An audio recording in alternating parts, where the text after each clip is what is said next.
అర్థం కాని ప్రశ్న ఇదే అంశానికి సంబంధించి వాళ్ళ డిబేట్లో మాట్లాడదాం. డిబేట్లో పాల్గొంటున్నారు సత్యమూర్తి గారు, సీనియర్ జర్నలిస్టు, మనోహర్ దేవర్ గారు, జనసేన లీడర్, టీవీ రావు గారు, జన విజ్ఞాన వేదిక నుంచి, స్వామి శివానంద గారు. అందరికీ నమస్కారం అండి, వెల్కమ్. ముందుగా సార్ సత్యమూర్తి గారు, అంటే పవన్ కళ్యాణ్ గారి వ్యాఖ్యల్లో ఎక్కడైనా రెచ్చగొట్టే రకంగా మాట్లాడినట్టు కనిపించిందా? ఎందుకంటే ఇప్పుడు కేసు నమోదు చేయాల్సిన అవసరం ఏమొచ్చింది? ఆ రోజున ఉదయనిధి స్టాలిన్ మాట్లాడిన దాంట్లోనే చాలా స్పష్టంగా దేశంలో ఉన్న సనాతన ధర్మం విషయం గురించి మాట్లాడి ఎందరో మనోభావాల్ని అంటే కించపరిచే రకంగా మాట్లాడటం, ఆ రోజున సనాతన ధర్మం గురించి తప్పుగా మాట్లాడారు. ఆ రోజునే చాలామంది ఖండించారు. ఇవాళ పవన్ కళ్యాణ్ గారు చేసిన దాంట్లో తప్పేం కనిపించింది? అందులో రెచ్చగొట్టినట్లుగా ఎక్కడ ఏం లేదు కదా అనేది ప్రశ్న. పవన్ కళ్యాణ్ మాట్లాడిన దాంట్లో ఎక్కడ రెచ్చగొట్టినట్టుగా ఎక్కడా లేదండి. ఆయన కొన్ని ప్రశ్నలు లేవనెత్తాడు, ఆ ప్రశ్నలకి సమాధానం లేదు. అంటే వాస్తవానికి ఎక్కడ సమాధానం కనపడదు. ఇక్కడ ఉదయనిధి స్టాలిన్ అంతకు ముందర ఈ సనాతన ధర్మం గురించి మాట్లాడిన మాటలు మాత్రం దేశంలో చాలా మందిని హత్య చేసినాయి. ఆయన దీన్ని ఒక కరోనా వైరస్ తోటి వాటితోటి పోల్చటం, సనాతన ధర్మం కరోనా వైరస్ కన్నా డేంజర్ అంటాం, డెంగ్యూ మలేరియా అంటూ మాట్లాడటం, డెంగ్యూ మలేరియా. ఆ తర్వాత వాళ్ళ పార్టీ నాయకుడే మాజీ కేంద్ర మంత్రి ఆయన రాజా కూడా ఇంతకన్నా దారుణంగా మాట్లాడిన వీళ్ళిద్దరూ మాట్లాడిన మాటల్ని కరుణానిధి అదే మన స్టాలిన్ కూడా సపోర్ట్ చేయలేదండి. స్టాలిన్ ఆ తర్వాత క్షమాపణ చెప్పాడు. At the same time Congress party కూడా ఉదయనిధి స్టాలిన్ ఈ విధంగా మాట్లాడకుండా ఉండాల్సింది అని కాంగ్రెస్ పార్టీ కూడా తన అభిప్రాయాన్ని చెప్పింది. ఏంటి అంటే ఎవరి ధర్మం వాళ్ళది, ఎవరి మతం వాళ్ళది, అన్ని మతాలు, అన్ని కులాలు, అన్ని వర్గాలు కలిసి ఉండటమే మన దేశం, మనకి ఇన్ని సంవత్సరాల నుంచి మనకి నేర్పిన సెక్యులరిజం ఇది.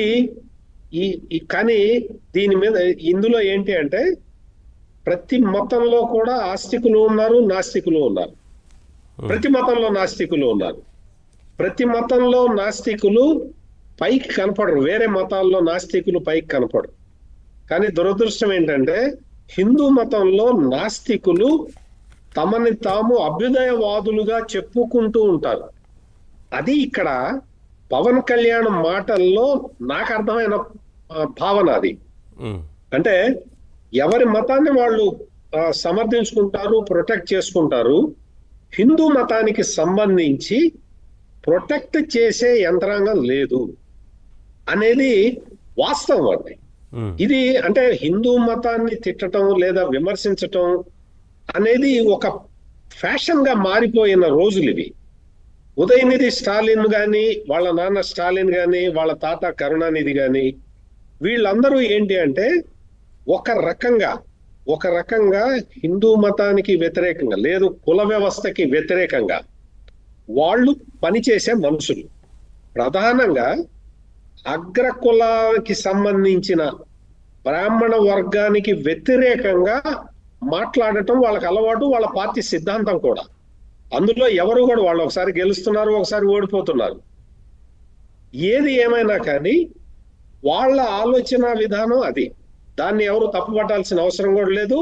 తమిళనాడు ప్రజలు వాళ్ళని గెలిపించుకుంటున్నారు, ఒకసారి గెలిపించారు, ఒకసారి ఓడిచ్చారు, రకరకాలుగా.